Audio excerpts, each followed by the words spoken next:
ایا میرزا پاسدای نگینی تی سر کلاشه گیلانه نقاش کلایه oy بررجان چی بگم تیره جگیلان جی بحاره چای بردن من تی شابلوت درمون من تی شابلوت درمون جان گیلان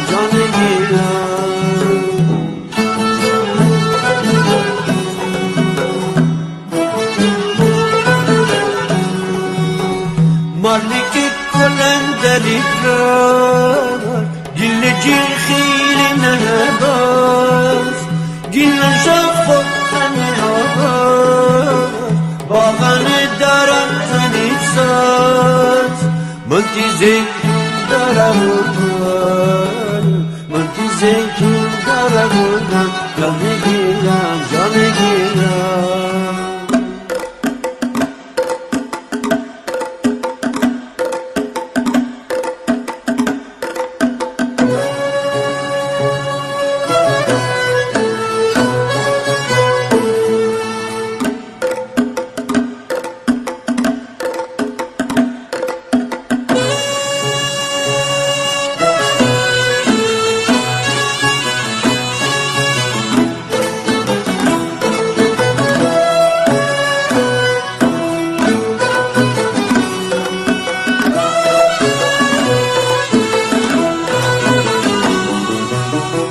جنگلی هیکل بداره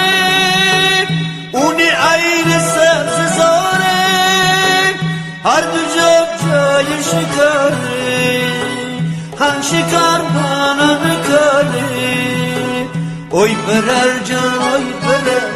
چی بگم تیری چی گیلن چی بخانه غلب خان قدنه کلا چی بودن انزلی مرده ببردن انزلی مرده ببردن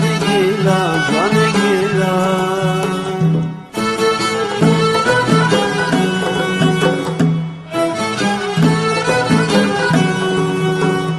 همی گیلان فیل یک جایه اگر میرزا پاسدایه نگینی تی سر کلاشه گیلانه نقاش کلایه